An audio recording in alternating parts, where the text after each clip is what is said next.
What's up, everybody? I'm Scott. This is my channel, Scott Talks Shudder, where I talk Shudder and horror movies. I apologize, I'm under the weather if I sound like a hot bag of dicks. That's on me. But today we are talking In a Violent Nature, and I heard a bunch of rumblings about this, and if you're not familiar with it, think Jason Voorhees, but you're over his shoulder the whole time.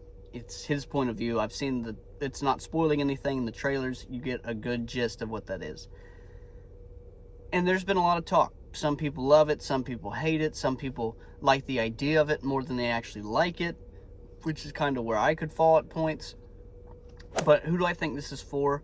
I think you have to like slashers. I don't think you could go in not liking slashers and enjoy this movie, because it is just a slow build and pace, and there's lots of tracking and following and long shots that if you don't like the kill, if you think slashers are cheesy and boring and you don't really care for the kills, well, this one is going to be all of the filler in between those kills you don't like. You're not going to get any of the characters, any of the bullshit douchey you're going to get the kills that you don't really care about, and then a whole bunch of behind the scenes, and then the killer again, and then a whole bunch of behind the scenes with the killer, and then the kill again.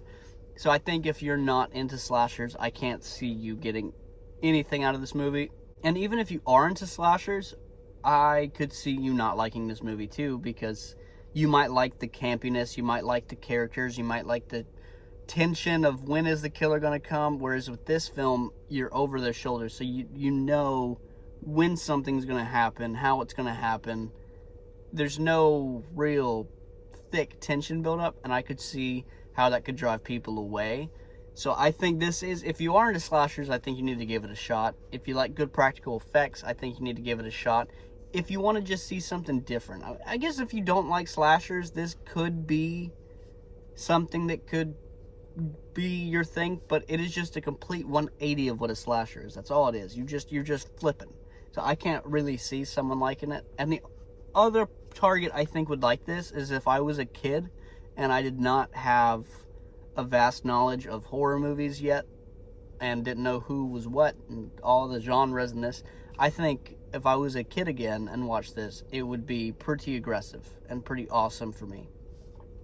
So this one's kind of hit or miss with who it's for. I think some slasher fans will love it and some will hate it. I don't think it's cut and dry. I think people that hate slashers might like it, might not. So my thoughts on it were mixed. I don't know how I fell on it. I still kind of don't know how I fell on it.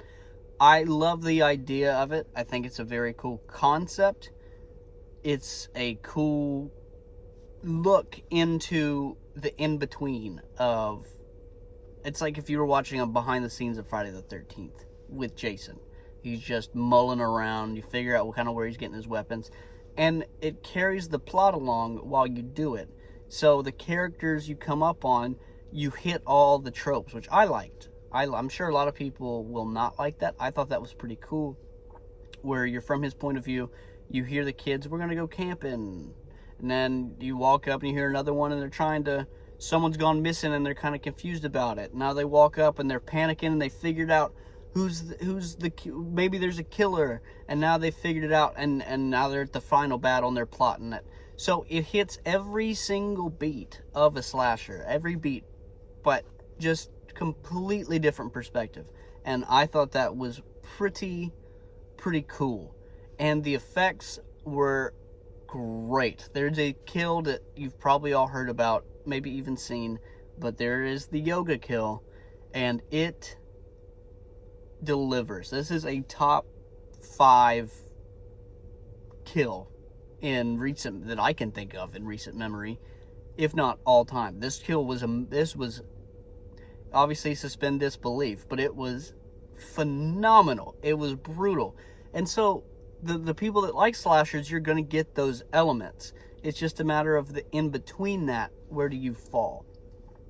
And for the most part, I felt pretty positively on the in-between. There's times where it kind of drags on, where it just doesn't keep the tension as much. You're more waiting to see when is the cannon fodder going to pop up versus being with the group of people wondering when is the fear going to pop up. So it was kind of weird, and it's very beautifully shot. It looks very pretty. It's very nice. It's very relaxing at points, but it can also kind of drone on at points. And that's, I wouldn't, it never lost me. I never got out of it, but I just never had the tension build up that I typically would get in a movie like this. I think the motivation for the killer was short, sweet, to the point. I liked that. There wasn't some crazy big lore behind him. And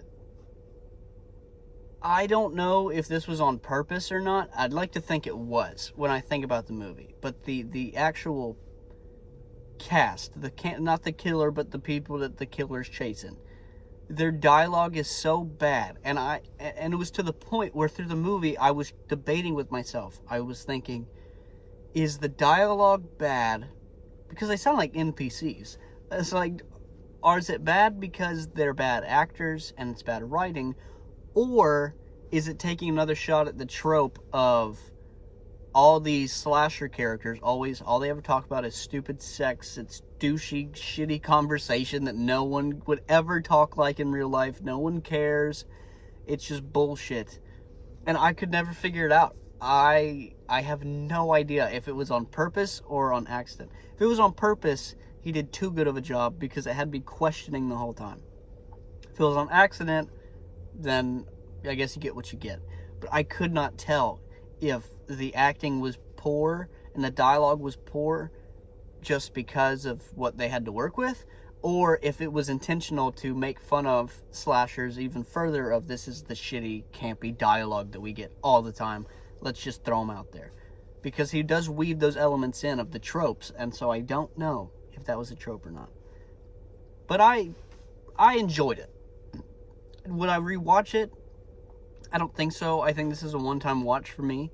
That doesn't make it bad. That just means it doesn't have the rewatchability that other films do that I've seen, just because it, again, once you have the idea of it's awesome and the novelty of it, and you watch it and you're like, this is pretty sick to have this perspective of it.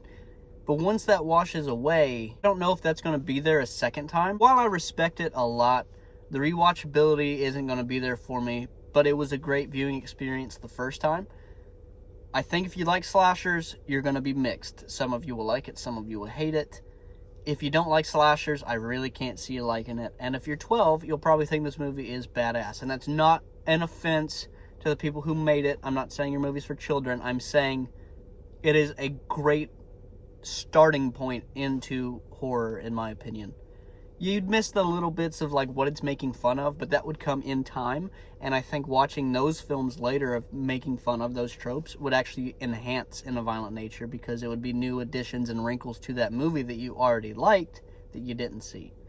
So guys, that's my thoughts. Let me know down below what you think. I believe they're making a sequel, if what the internet said was correct. So let me know down below. All the good liking and the commenting and subscribing, all that stuff. Let me know what I should watch next. Put it down below. You guys are the best. Peace.